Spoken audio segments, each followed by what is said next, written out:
بنی اسرائیل میں ایک فاسق و فاجر بدکار رہتا تھا جس نے اپنی عمر کے پورے 200 سال فسق و فجور میں گزار دیے تھے۔ جب وہ مرا تو لوگوں نے اس کی موت پر خوشیاں منائیں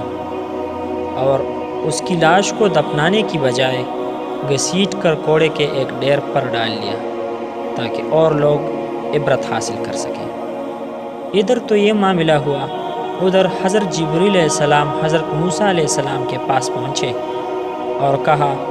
اللہ تعالیٰ نے آپ کو سلام کہا ہے اور ارشاد فرمایا ہے کہ ہمارے ایک دوست نے دنیا سے کوچ کیا اور لوگوں نے اس کو کوڑے کے ایک ڈھیر پر ڈال دیا ہے۔ آپ جائیں اور اس کے غسل، تجہیز، تکفین کا انتظام کر کے جنازہ پڑھیں تاکہ وہ بخشا جائے اور قبولیت کا درجہ پائے۔ حضرت موسیٰ علیہ السلام اللہ کی حکم کی تعمیل کرتے ہوئے جب وہاں پہنچے تو دیکھا کہ یہ وہی بدکار ہے جس سے سب لوگ عاجز آ گئے تھے، حیران رہ گئے، لیکن چونکہ اللہ کی طرف سے امر تھا اس لیے حکم کی تعمیل کرنے کے بعد اس کے بارے میں دریافت کیا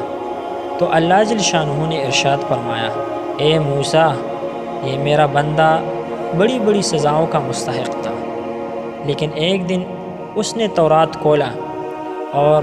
جس ورق پر میرے پیارے محبوب صلی اللہ علیہ وسلم کا نام مبارک یعنی محمد لکھا ہوا تھا اسے اپنے چہرے پر ملا اور اس کو چوما، پس اس مبارک نام کی برکت اور بزرگی کے باعث اس کے 200 برس کے گناہ میں نے معاف کر دیے اور اس کو میں نے اپنے مقبول بندوں میں شمار کر کے ہمیشہ کے لیے جنت کی مسرتوں اور مستیوں میں رہنے کا فیصلہ کر لیا۔ اے مسلمانوں، اپنے نبی آخر الزماں محمد الرسول اللہ صلی اللہ علیہ وسلم کی قدردانی کرو ورنہ کبھی راحت نہیں پاؤ گے۔ ملتے ہیں ایک نئے خوبصورت ویڈیو کے ساتھ۔ چینل کو اگر سبسکرائب نہیں کیا تو عاجزانہ درخواست ہے چینل کو سبسکرائب کریں، بیل آئیکن کو پریس کریں تاکہ آپ کو اسی طرح انفارمیٹیو ویڈیو بر وقت مل سکے۔ اپنا ڈھیر سارا خیال رکھیے گا، اجازت چاہتا ہوں، اللہ حافظ۔